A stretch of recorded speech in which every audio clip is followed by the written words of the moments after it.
आपके 10 मिनट लेना चाहूँगा। आप इस वीडियो को पूरा देखें। प्रभु आपको सचमुच में आशीष दे। आइए हम परमेश्वर के वचन से पढ़ते हैं रूत की किताब, उसका 4 अध्याय और प्रियो उसके 7 पद से और 8 हम देखेंगे। 7 पद हमें इस प्रकार से बताता है, सिखाता है। आइए हम उसको देखें। पुराने समय में, जो पुराना समय था, उसमें इजराइल में छुड़ाने और बदलने की विषय में सब पक्का करने के लिए यह प्रथा थी। वो क्या प्रथा थी उसको मैं आपको बताना चाहता हूं कि मनुष्य अपनी जूती उतार के दूसरे को देता था।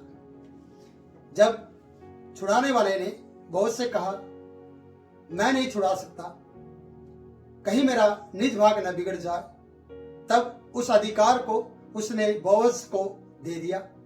और इजराइल में एक प्रथा थी जो हम व्यवस्था विवरण के 25वें अध्याय में पढ़ते हैं। इसलिए लिखा है कि उन लोगों के बीच में उस बात को पक्का करने के लिए छुड़ाने वाला जो छुड़ाना ना चाहे वो अपनी जूती उतार कर उस छुड़ाने वाले को देता है। और इजराइल में प्रमाणित इस बात से होता है कि इसी रीति से वो कर सके कि वो अपनी जूती उतारे और दूसरे को दे दे। मैं इसको पूरा पढ़ना चाहूंगा। वचन में इस प्रकार से लिखा है कि पक्का करने के लिए ये प्रथा थी कि मनुष्य अपनी जूती उतार के दूसरे को देता था और इजराइल में प्रमाणित करना इसी रीति से होता था। इजराइल में जो कुछ भी होता था वो आपको बताया गया कि अगर कोई छुड़ाना ना चाहे, अगर उसे अधिकार है और वो अधिकार दूसरे को देना चाहे तो दूसरे को अधिकार देते इस प्रकार से वो अपनी जूती उतार कर देता था। इसलिए उस छुड़ाने वाले कुटुंबी ने बहुत से कहा, यह कहकर कहा, तू उसे मोल ले ले और अपनी जूती उतार कर उसे दे दी। अब मैं इस प्रकार से कहना चाहता हूं, छुड़ाने वाला नहीं छुड़ाना चाह रहा था ताकि उसका निज भाग न बिगड़ जाए, पर उसने कहा वो अधिकार को अपनी जूती उतार कर उसे दे दिया। मैं इस प्रकार से कहूंगा, नंगे पांव ये व्यक्ति आप नंगे पांव है। जो छुड़ाने का कार्य ये कर सकता था इसने नहीं किया। नंगे पांव ये अब है, इसको हम नंगा पांव का विरुद्ध बोल सकते हैं।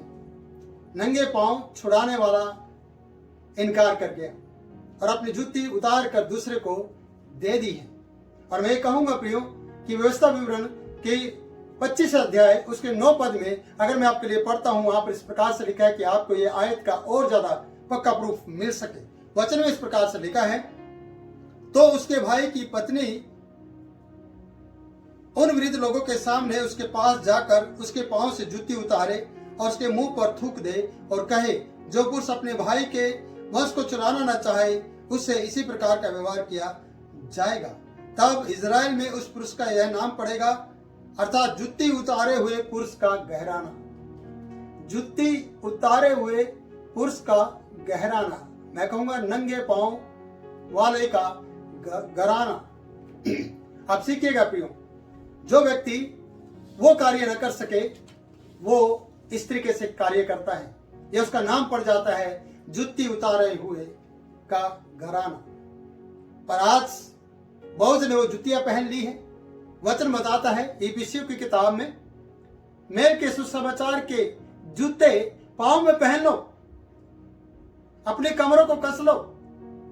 आज इसने उस सुसमाचार के जूते जो मेल को दर्शाते हैं बहुत ने पहन लिए हैं और उस व्यक्ति ने उतार दिए हैं। वो अपने घराने बचाने के चक्कर में वो नंगा हो गया पांव से।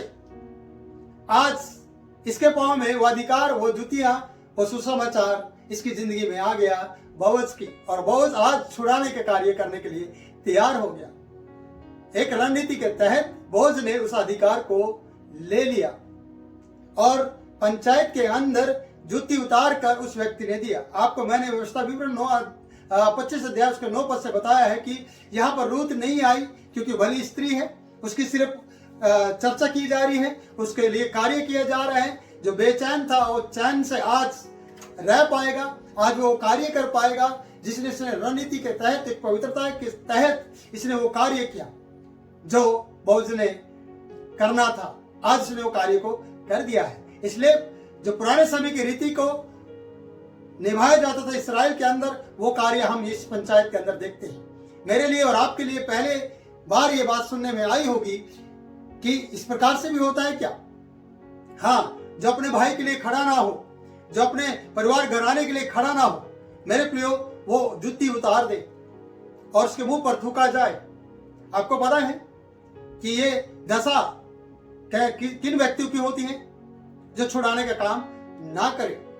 आज बोअज ने वो जुतियां ले ली हैं जो सुसमाचार देने के लिए आपके पास आने वाली हैं। वो पांव क्या ही स्वामने हैं जो मेल के सुसमाचार लेकर आते हैं, जो सुसमाचार लेकर आते हैं। वो डाकिया कितना अच्छा होगा जो आपके लिए ज्वाइनिंग लेटर लेकर आता है, ये पत्र लेकर आता है, खुशखबरी का एक पत्र लेकर आपकी जिंदगी में आता है। प्रियो, आज बोअज की जिंदगी में वो खुशी के पल आए हैं। आज छुड़ाने का अधिकार इसने ले लिया है। आज वचन के मुताबिक इसकी छुड़ाने वाले की जुतियां दूसरे के पांव में जो असली छुड़ाने वाला बन गया है। जो परमेश्वर की ओर से एक योजना ठहराई गई, बनाई गई, वो रूत के और बोअज की जिंदगी में हम देखते हैं। इसलिए वचन बताता है, अगर हम 8 पद को भी साथ लें, तब बोअज ने वृद्ध लोगों और सब लोगों से कहा, जो वृद्ध लोग थे और सब लोग भी थे, और आपसे भी कहा, आप भी वहां पर शामिल हैं, मैं भी वहां पर शामिल हूं। सब लोगों से कहा, तुम आज इस बात के साक्षी हो कि जो कुछ एलीमेलेक का और जो कुछ किल्योन और महलोन का था, तुम लोग साक्षी हो इस बात के कि जो कुछ एलीमेलेक का, किल्योन का और महलोन का था, वह सब मैं नुआमी के हाथ से मोल लेता हूं। जब आपको अधिकार मिलता है वो चीजें खरीदने का, वो चीजें लेने का, तो प्रियो, उस अधिकार को छोटा ना समझे, उस अधिकार को तुच्छ ना समझे, उस अधिकार में बने रहें। वो अधिकार आपको दिया गया है, वो अधिकार के लिए आपने पंचायत की है, आप उस अधिकार के लिए लड़े हैं, आप उस अधिकार के लिए गवाहों के बीच में खड़े हुए हैं। वो गवाह आज भी आपको देखते हैं। वो गवाहों के बीच में आपकी रिस्पेक्ट है, आपकी इज्जत है कि आपने मरे हुए का नाम को इस भूमि पर स्थिर करने के लिए ये ठाना है, चैन लिया है और बेचैन हुए हैं और फिर से चैन से आप रह पाए हैं। प्रियो, परमेश्वर के इस वचन से आप सीखिए कि रूत की कहानी हमारे यीशु मसीह को दर्शाती है। बोअज की कहानी रूत को और बोअज की कहानी परमेश्वर के पुत्र यीशु मसीह को दर्शाती है, जो ईसे है और फिर दाऊद है, और दाऊद से यीशु मसीह के वंश निकलता है। प्रियो, ये कहानी बाद में हम आगे चर्चा करेंगे, पर हम इतना कहना चाहते हैं कि क्या आप याकूब की तरह उस पहलौठे के अधिकार को ले पाएंगे? क्या आप इस बोअज की तरह उस अधिकार को ले पाएंगे जो औरों के पास हो? यह अधिकार लेने के लिए आपको दिन रात प्रार्थना करनी होगी, मेहनत करनी होगी, पाक पवित्र रहना होगा। कोई भी कार्य आपको जल्दबाजी में नहीं करना होगा और उसके लिए धीरज रखना होगा, उसके लिए आपको इंतजार करना होगा, उसके लिए आपको अपना समय परमेश्वर को देना होगा, तो आप उस अधिकार को ले पाएंगे। जिस प्रकार से बोअज ने धीरज को रखा, धैर्य रखते हुए और पंचायत के बीच में 10 लोगों को बुलाते हुए, निमंत्रण देते हुए और सब लोगों को एकत्र करते हुए उन एल्डरों के बीच में इस प्रकार से रणनीति के तहत ये बातें वाक्य कहे कि आपको रूत भी मोल लेनी होगी, उसकी भूमि छुड़ाने के लिए नुआमी से सब कुछ लेना होगा। और ये इनकार कर गया है। नंगे पांव को घराना इसका नाम पड़ गया और बोअज का नाम हो गया छुड़ाने वाला। आज आपको और मेरा छुड़ाने वाला जिंदा है। आज आपको और मुझे बचाने वाला परमेश्वर जिंदा है। आपके और मेरी तमाम जरूरतों को पूरा करने वाला परमेश्वर आज जिंदा है। प्रियो, मैं आपसे कहना चाहता हूँ, आप मेरी तरफ देखें और प्रभु आपको बहुतायत से आशीष देगा। ये 10 मिनट आपकी जिंदगी में आशीष लेकर आए। प्रियो, मेरी बहन, मेरे भाई, प्रभु आपको अभी भी छुड़ाने के लिए ताकत रखता है। वो युग युग एक सा है। उसकी दृष्टि में एक दिन 1000 दिन के बराबर है, 1000 दिन एक दिन के बराबर है।